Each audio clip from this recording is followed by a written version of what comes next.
Hello guys, আমার পাপা কক্সবাজার থেকে কি আনছে শেয়ার করবো। অনেকগুলো ঝিনুক, শামুক,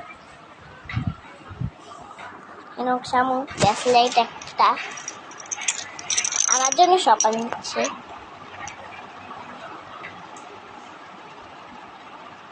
এই যে ব্রেসলেটটা পিঙ্ক কালার।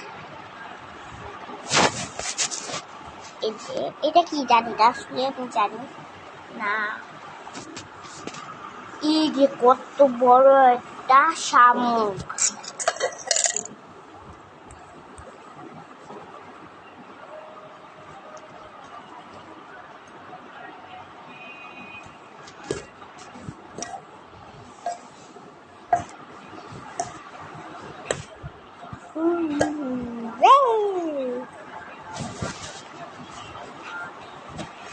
হ্যালো গাইস, আমার বাবা আমার জন্য কক্সবাজার থেকে কি এনেছে শেয়ার করবো।